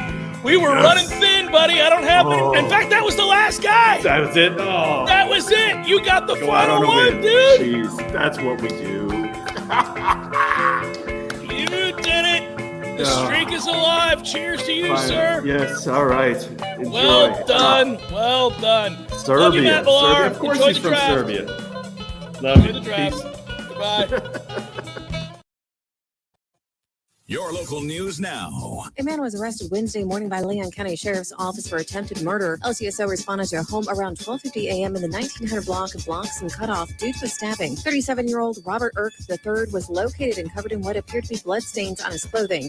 A woman was found in the home suffering from several lacerations and stab wounds. Leon County Emergency Medical Services transported her to the hospital with non-life-threatening injuries. Irk III was arrested and charged on attempted murder and kidnapping. He was booked into the Leon County Detention Facility. A suspect fired shots at a home in southwest Tallahassee on Wednesday afternoon, according to the Leon County Sheriff's Office. LCSO said shots were fired at 4:49 p.m. at the 4300 block of Windy Pine Court. Someone drove by a home in the residential area near the Tallahassee International Airport. A bullet struck a window of the home, according to LCSO, but no injuries were reported and no suspects were identified. Law enforcement is investigating the incident. This is Rachel Lene with your Real Talk 93.3 local news update, brought to you by Macklemore Systems, Tallahassee's go-to Mac store. Check them out online at MaclemoreSystems.com.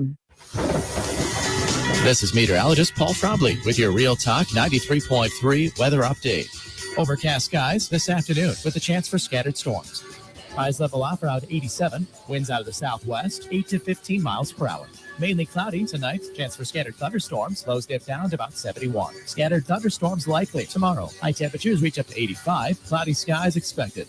This report is brought to you by the Lawn Johns. For all your landscaping and lawn care needs, visit thelawnjohns.com. Right now, 88. Hey Tallahassee, it's Sarah with Seminole Auto Glass. You're probably driving right now, which means you're surrounded by glass. Did you know that each piece is made differently? Your windshield is 2 sheets of glass with a thin plastic in between. This allows it to take an impact without going all the way through. Side and back glasses are typically tempered. This strengthening process is what allows them to be shattered in the event of an emergency. Regardless of the glass or how it breaks, we can help. Trust your local auto glass experts. Seminole Auto Glass, proudly serving the Big Bend for over 15 years. Better call Seminole. My man Eddie. Jeff, what's happening, dude? Bears eating people all over the place. I read another article today. It's the third one in the last month of somebody getting mauled to death by a bear. Man, bears have their own space. You got to let them have that. You do. You got to stay clear of saying, yes. I got a question for you. Here you go. If you had to be mauled to death, eaten alive by any animal in the world, which would you choose to eat you alive? Ooh, I think maybe I'd want, I don't know, longevity time, a mouse. Just a slow burn. Slow burn. This thing just finished the pinky. It's been a month. I could go to work. I could still do my thing. I could probably live 30 years. I thought you were going to say great white because it'd be quick, or a grizzly. We went with mouse. Yeah, mouse. Okay, mouse it is. Gordo's bringing the flavor and flair of Cuban food to Tallahassee since 1996. The Jeff Cameron Show, brought to you by Orange Theory Fitness. 2 Tallahassee locations, Midtown on Thomasville Road and Northside in the Village Common Shopping Center. Online at orangetheoryfitness.com. I'm pleased he got one. We round out the show. My man Millar came through, Tommy, and got one on the final pick. That was it. We didn't have any more. If he had missed Serbia, it would have been a no-go for this year, save for, I don't even give him credit for Wembanyama. Everybody knows Wembanyama. He got one. He did. You suspect him of cheating, but I don't think he did. Well, the glasses sometimes will tell the story. He might have been looking at a work email as he was answering. That's perhaps true. That is perhaps true. He also got a phone call while we were on the air. So I don't know if he was like checking to see who it was or what it was. So Millar has been up and up on these names for years. There's no real value in cheating to get Serbia. Well, to go over or to get one. I don't know. I was leery of that one, but it's always freaking entertaining. It's the best. Another day goes by, and another day in which I think the heightened concerns around our defensive staff and their ability to recruit is it's growing louder, Tom. This time next week, if they don't have people, we can legitimately start saying we've got problems. What the hell changed from yesterday to today that we're getting more pissed off? It's another day, Tom. It's another day in which nobody said they're coming to Florida State. Jesus. Well, I actually think the origins of this have to do with, like you said, the Florida situation, but also I think people suspect that the weakness of this staff is that they don't recruit. And I think it's getting to be where, you look at the defensive staff in particular, Adam Fuller's not a great recruiter, hasn't ever been. And then, people have suspicions, even about Odell to some extent. People worry because he's old and, if you look at the players that we have, they're transfers. They're transfer portal guys. They're, that's. But that's not Iota Fossey or Daniel Lyons. I mean, those two guys are studs, and they were recruited out of the high school ranks. But we don't have anybody on the radar right now. There's nobody there's not a big name that we're getting right now out of the high school ranks. I don't think it's unwarranted to be concerned. That's all I'm getting at. I don't think it's unwarranted. Yes. The concern, I think, is legitimate, but it is ever growing every day. I mean, look, we have in our past lives been in a lot of sales meetings, and every Monday you go to those sales meetings, you're like, oh, not a sale this week from over this guy or that guy or that gal. You're like, big surprise. Don't have anything, no irons in the fire? Really? That is a stunner. I don't think we're there. It's a top 15 class at present, and as I said yesterday, as they fill out right now against some other programs that have 17 and 18 kids committed, you're talking about a top 10 consensus class. And I think they're going to close on some kids before camp. So I don't, while I agree that there might be an individual or two that this is definitely not their strength. Oh, buddy, I think there may be one too. Yeah. Absolutely. However, it's the middle. I guess it's the middle of June. That's what's going on right now. That's the explanation. It's the middle of June. Well, it's also that people all around you are getting commits. And while we may think they won't last, and we might roll our eyes at Florida's current success, it is still troubling. You got to get a defensive end in here. You've got to get a defensive tackle in here. You're struggling to do it. You're not getting linebackers. Our linebackers aren't any good. I mean, listen, you got a guy who came in from California who I like, and I think we'll see how good he can be. But even though that position is waning in the modern game, you would like to have some difference makers at the position and a depth of them. So, I mean, I'm not worried about the secondary. I feel like they're going to get guys there, but I am beginning to worry about the defensive line and at linebacker. So we're closing the book on Omar Graham and DeMarco Ward already, in addition to Blake Nicholson? We're not closing the book, but are they truly unique difference makers? They're not. They're not going to be. Okay. They're not going to be. They never will be. Okay. All right. No, they might be good players for you, but I'm trying to win national championships. And this is what we're talking about now. We're trying to win national championships. I understand. So tomorrow we'll be freaking out again about this. If we don't sign anybody. Okay. They won't. Today they're not going to. They won't. Well, they can't sign anybody, but there won't be today. Yeah. And even if there was, let's say it was on offense, we'll be having this conversation tomorrow. All right. Well, I don't care if you get another running back or another receiver. You've done fine there. Can we get some linebackers, defensive linemen, and defensive end? Okay. Those are positions of need. So to narrow it down, it's not that the staff can't recruit; it's that the defensive staff can't recruit. That's pretty much. Okay. Pretty much. It's the defensive staff can't. Yeah, and I've been very consistent about that, and I haven't said they can't recruit. They're not recruiting at the level we want them to currently. It's all about growing up and taking another big step forward. The program is moving forward. They've done a great job. Mike Norvell has assembled a good staff. I think they can all coach for the most part. I'm pleased with what I see from them as coaches, coaching the position, teaching the position, understanding the scheme, that kind of stuff. But all our concerns have really steadily been on the defensive side for a long time.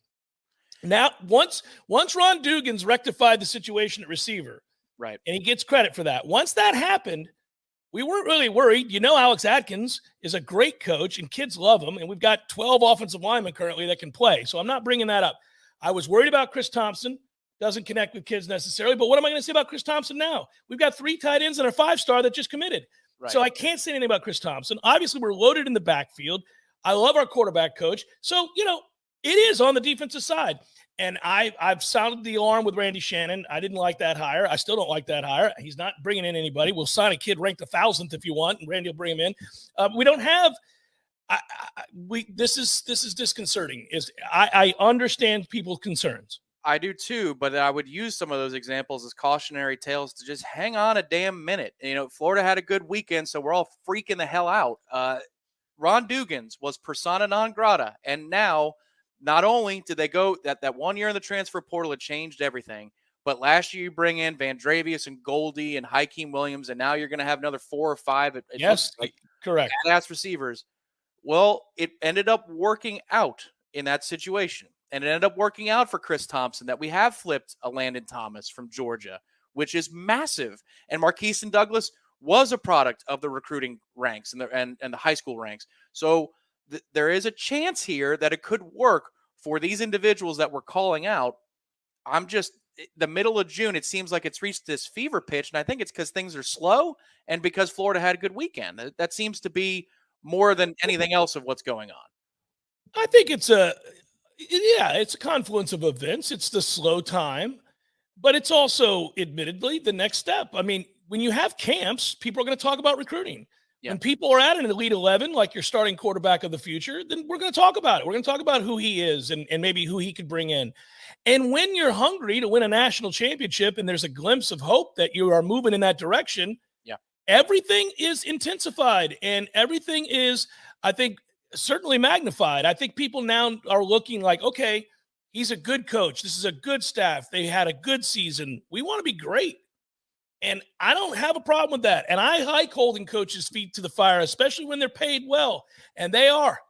They're paid extremely well. So I don't have a problem with it. Now, I'm also not the kind of guy that's going to go on the message boards and say they can't recruit a lick and we're doomed. I'm not doing that. That's not the kind of alarm I'm sounding. But I'm also not going to stick my head in the sand and pretend like it's okay to be 14th or 15th, wherever we are right now, and watch a Florida team that's ass sorry go out there and grab a defensive end and grab a defensive tackle. It's disconcerting, man. I hear you there. It sounds like it was like the triple emoji alert signals, like bat signal. We've got real problems here. I'm going to preach caution. It's not that I don't have the concern. I just don't know what can happen from June 19th to June 23rd that's going to completely eradicate the problem. Because even if they were to get yeses from a lot of defensive players, positions of need, linebacker, defensive end right now, I would preach caution anyway. I want to know in December that they actually come through.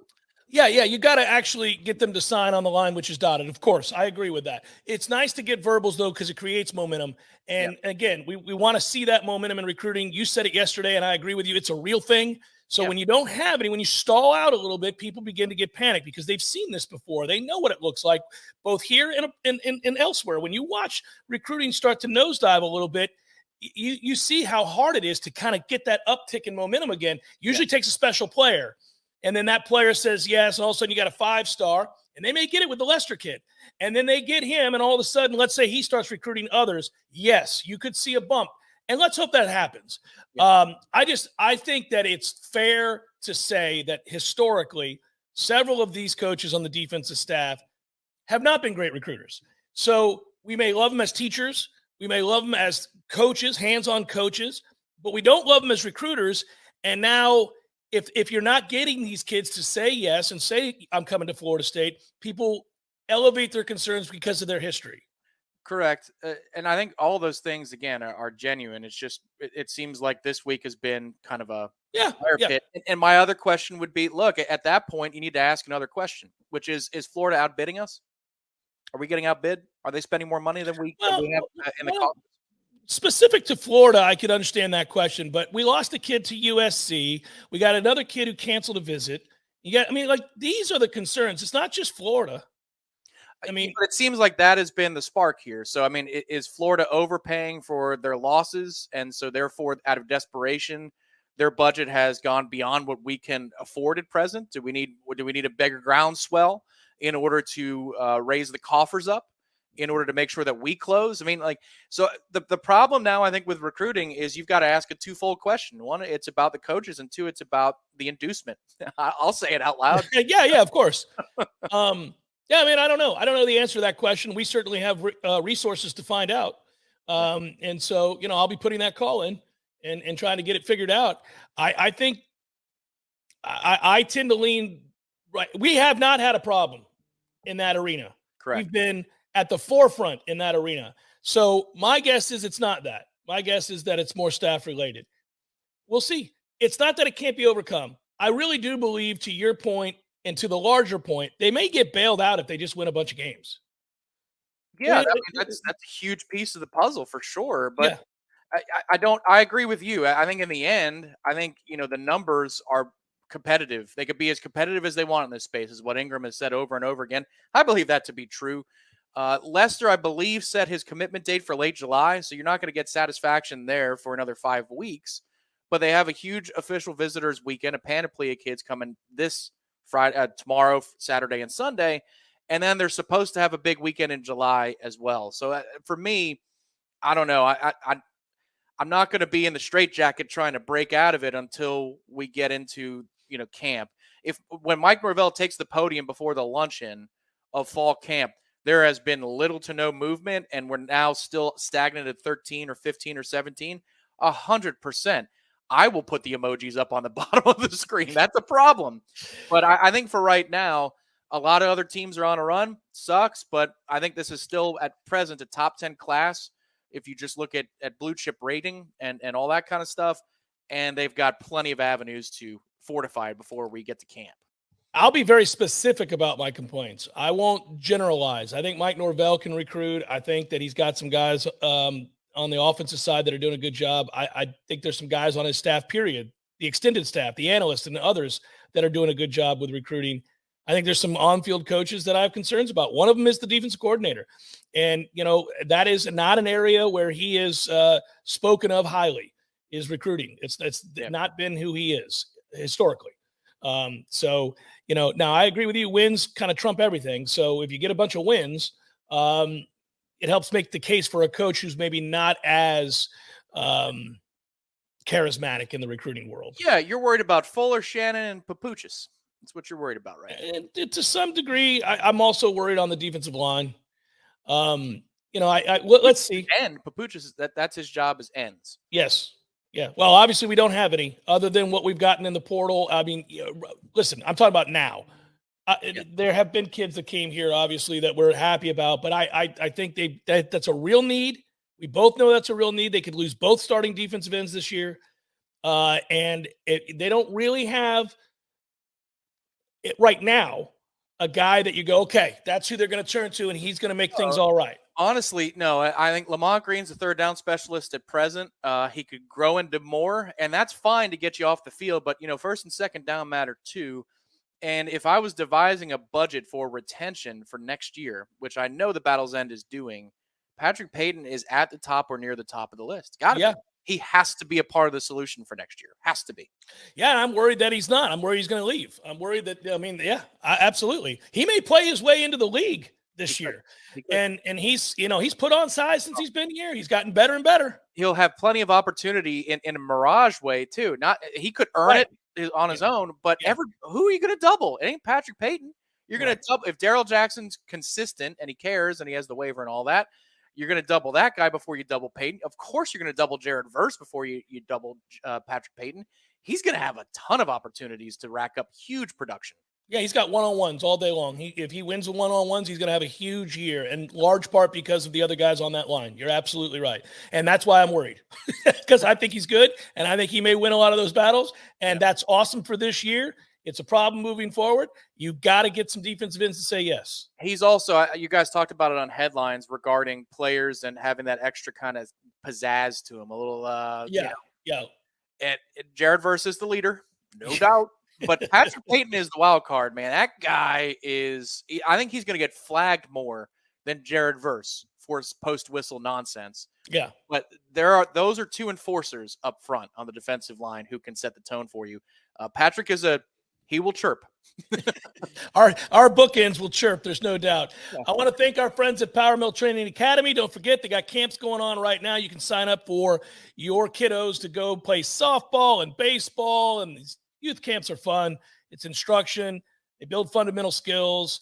They teach hitting, throwing, fielding, all that good stuff, drills and activities. So you want them to be prepared to have a good season in whatever league they're going to be in, whether it's at the height of competition or just fun. If they're at their best, the game provides more fun. and they'll enjoy playing the game and want to keep doing it. Power Mill Training Academy, I should say, powermillsports.com. It's time for probables. Let's do this thing.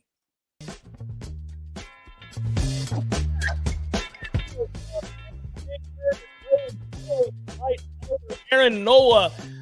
Phillies playing much better baseball these days. Of course, the Braves are good. They're 47-26. A's, Guardians, JP Sears, Logan Allen, Red Sox, Twins, Justin Garza, Joe Ryan, Padres, Giants. We got Blake Snell, who's striking out the world these days.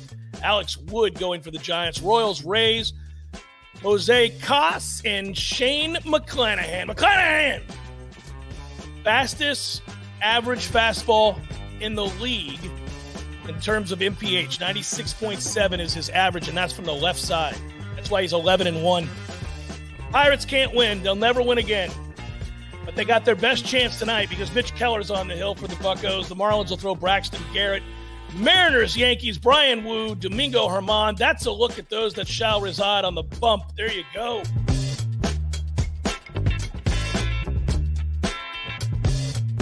All right, I got to sign out. I got to say goodbye. I will talk to you guys tomorrow. Good work out of you as always. Tommy, be well, everybody. Peace.